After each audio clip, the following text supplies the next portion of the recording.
Israel, land of... Okay. Israel, land of the Dead Sea, the Wailing Wall, the Dome of the Rock, and Jesus.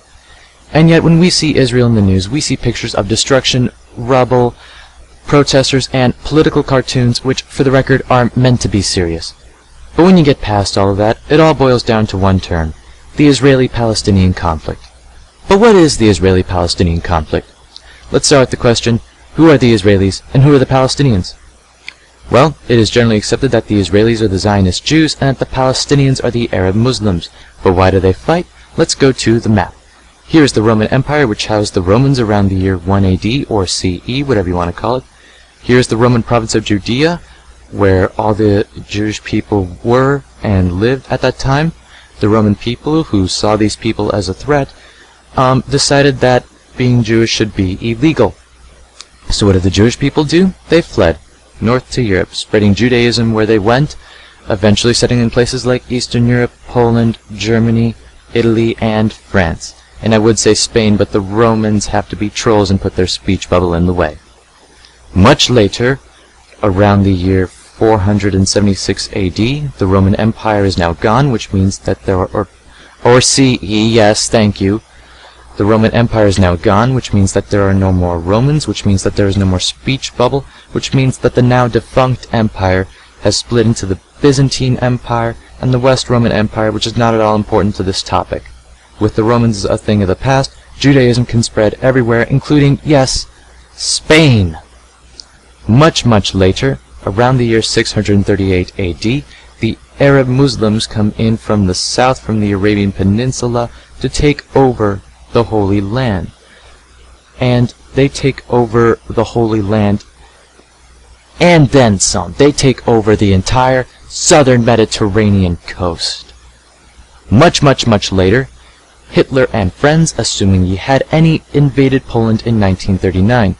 The Jewish people, completely aware of Hitler and his hate for Jews, decided that this was their cue to leave, because if they did not leave, they would be put in concentration camps.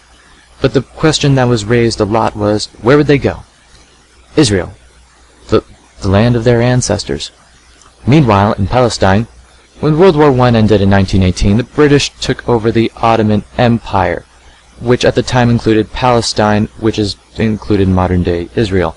Then when Hitler came to power and the Jewish people fled to Israel, the British, feeling sympathetic, allowed the Jewish people to come into the Holy Land, much to the disgruntlement of the Arab Muslims.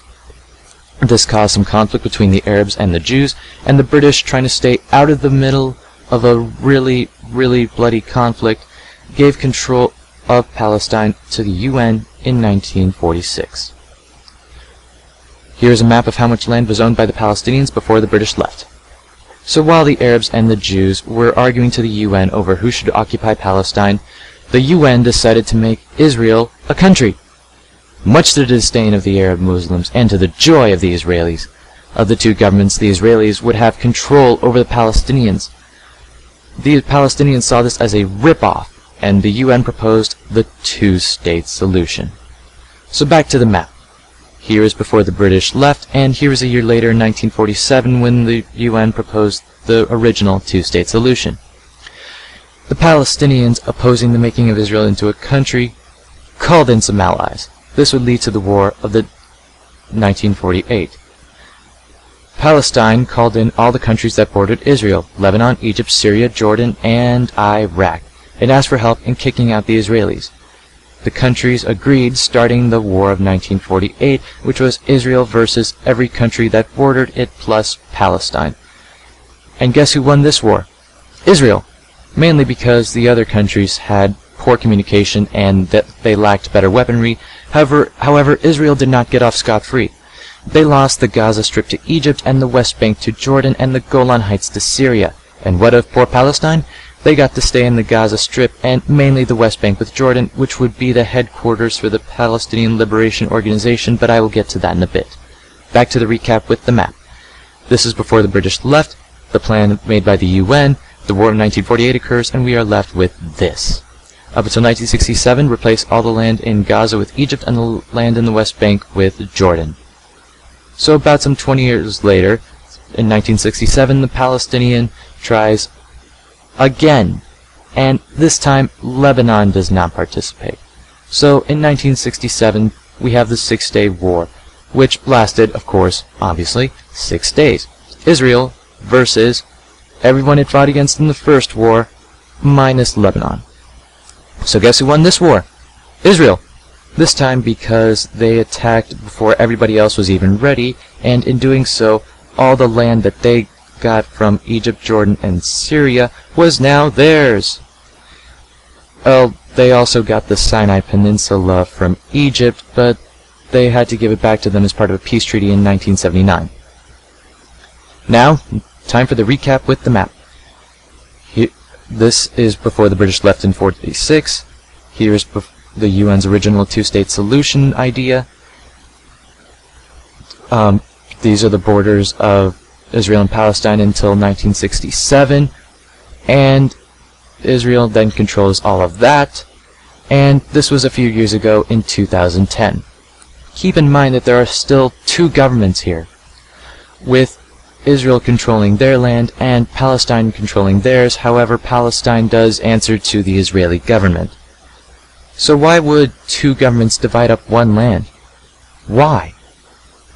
I mean, why not just divide up into two countries like the Koreas and the Roman Empire? This idea is portrayed as the two-state solution. But honestly, I really don't see it working. But anyways, what the two-state solution does is it makes an autonomous Palestine. It makes Palestine independent from Israel. It puts borders back to after 1967, before 1967, which, in case you don't remember, looks like this, and it probably won't work for 5 reasons. Reason 1, history has shown that this is not a good idea. When the Roman Empire divided into the Byzantine Empire and the West Roman Empire, the West Roman Empire almost immediately fell, so to put them on this map would be completely unnecessary. The Koreas need no explanation. Reason 2, religion. Both the Israelis and the Palestinians have religious ties to the Holy Land. The Arabs have been there for a little more than a millennia, and they book places like the Dome of the Rock, where Abraham was about to sacrifice his son. And to the Jews, this is the land that God had promised Moses, and that the Jews have the God-given right to be there. Reason 3, Jerusalem. Allow me to elaborate. Let's say this circle is the city of Jerusalem. You cannot simply divide up a holy city containing sacred places with two separate religions. If it was occupied by the Palestinians, they could not guarantee the safety of sacred Jewish places like the Western Wall. It is the same case with Israel. If they solely occupied Jerusalem, they could not guarantee the safety of holy Muslim places like the Dome of the Rock. However, if they had to split the city, with Israel controlling one side and Palestine the other, this would lead to more complications because the Jews, as I have said before, don't feel the need to share because they have the God-given right to be there, apparently. And as for the Palestinians, it was theirs for more than a millennia, and they will feel like they have been ripped off if they do share the city of Jerusalem. Reason 4, geography. Both the West Bank and the Gaza Strip have enough problems of their own, and I'd imagine it would be much more complicated to run in a country that is divided up into two places, and between them is a country that doesn't necessarily like them, and they don't necessarily like it in return. Reason 5, Hamas, which I will get to in a bit. So with all of this knowledge, let me ask you, what is the main cause of the Israeli-Palestinian conflict? Is it A, a religious war, or B, a land war? The answer is C, all of the above. When you look at it from both points of view, the Arabs believe that the land was stolen from them, and that the Jews say that this was their land to begin with, and they had the God-given right. I feel like I have not explained the Palestinian Liberation Organization as much as I should have, so I will take the time to explain it now. The PLO originated in 1964 in the West Bank, back when it was controlled by Jordan. In the 70s to the 80s, the PLO was considered a terrorist organization, with its leader Yasser Arafat. This is not the case today. I cannot stress how much this is not the case today.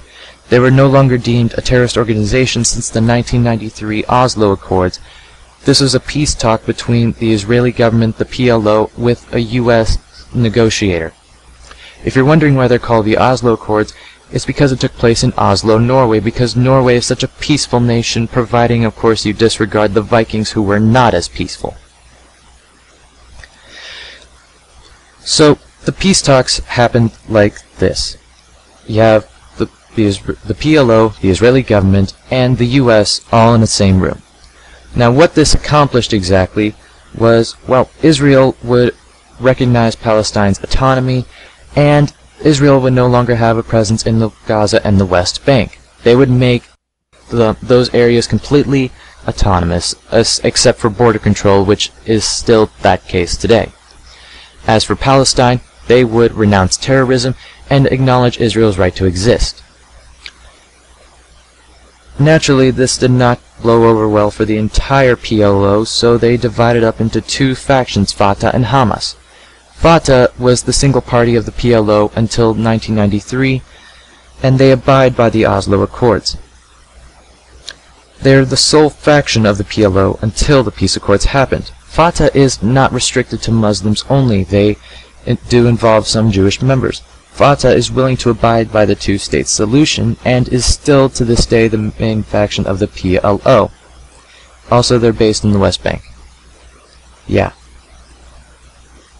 So, now we get to Hamas. They broke off of Fatah after 1993, and they are unanimously Islamic. They want a single Palestinian state, which, in case you can't really tell what that means, it's pretty much... Okay, you see this map? You see this map right here? Take all of that white Israeli land. Now, I want you to imagine all of that white land, green Palestinian land. That is what they want. Also, they are based in the Gaza Strip, whereas Fatah is based in the West Bank. Naturally, they have a stronger presence in the Gaza Strip. They also do not believe Israel should have a right to exist, as a country, that is. So, the reason I said that Hamas was a reason that the two-state solution would not work, because, well, they have a significant amount of power in the Palestinian government, and as long as there is a party with a significant amount of power that opposes something, there's going to be some fighting over that. But we should not judge Israel based on their problems. Israel is a beautiful country with a rich history and a rich culture involving more religions than just Judaism and Islam, like Christianity. They have very rich dancing, rich food, and dare I say, rich music. Hit it!